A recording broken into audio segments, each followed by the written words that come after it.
महाभारत में पांडवों के वनवास के दौरान भीम और राक्षसी हिडिंबा का विवाह हुआ था और हिडिंबा ने घटोत्कच नाम के वीर और शक्तिशाली पुत्र को जन्म दिया था।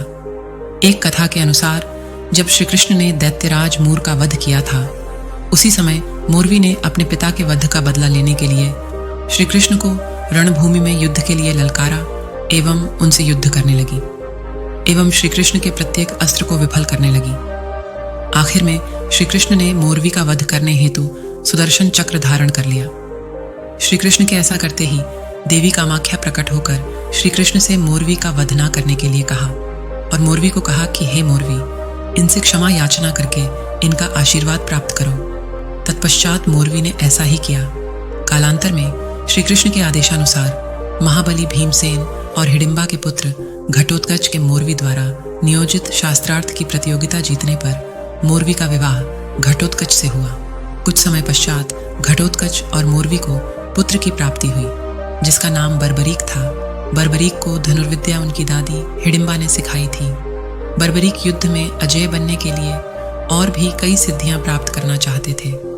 बर्बरीक श्री कृष्ण को अपना गुरु बनाना चाहते थे।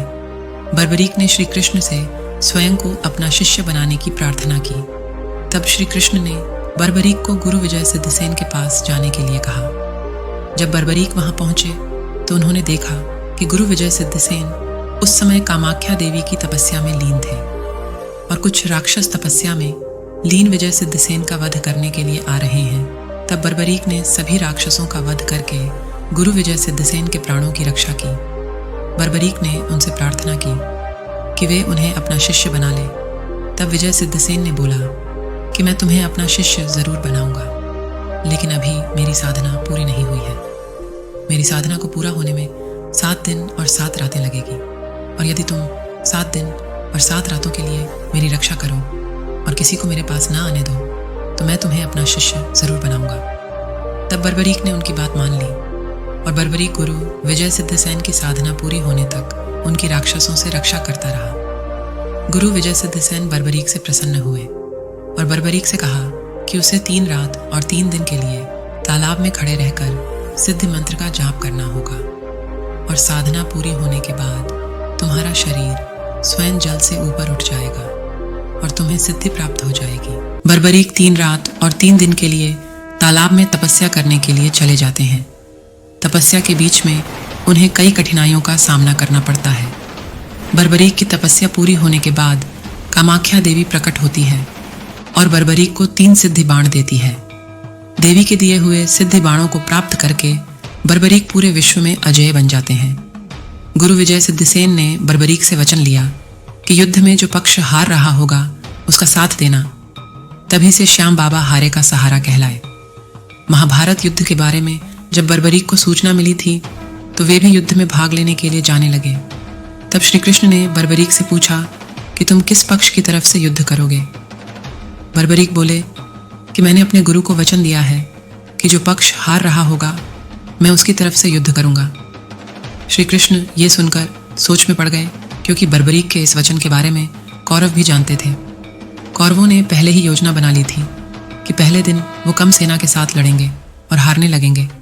ऐसे में बर्बरीक उनकी तरफ से युद्ध कर पांडवों की सेना का नाश कर देंगे। एक दिन श्री कृष्ण बर्बरीक के पास पहुंचे और उनसे तीनों सिद्धि बाणों की शक्ति का प्रदर्शन करने के लिए कहा।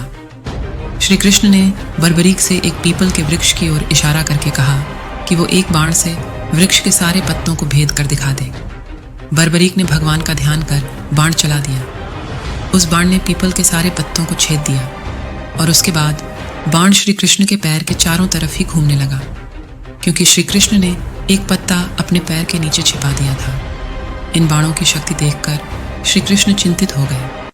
तब श्री कृष्ण ने बर्बरीक से गुरु होने के नाते गुरु दक्षिणा मांगी और उन्होंने बर्बरीक से कहा कि उन्हें गुरु दक्षिणा में उनका शीश चाहिए। बर्बरीक बोले कि हे देव, मैं शीश आपको दे दूंगा, लेकिन मेरी इच्छा युद्ध अपनी आंखों से देखने की है। जिसे पूरा करने का श्री कृष्ण ने बर्बरीक को वचन दिया और बर्बरीक के सिर को एक पहाड़ी पर रख दिया, जहां से बर्बरीक ने महाभारत का संपूर्ण युद्ध देखा। जहां श्री कृष्ण ने उनका शीश रखा था उस स्थान का नाम खाटू है। बर्बरीक के इस बलिदान को देखकर श्री कृष्ण ने बर्बरीक को कलयुग में स्वयं के नाम से पूजित होने का वरदान दिया। आज हम बर्बरीक को खाटू श्याम के नाम से पूजते हैं। ऐसी ही और भी जानकारी के लिए हमारे चैनल को सब्सक्राइब करें और कमेंट में जय श्री श्याम अवश्य लिखें।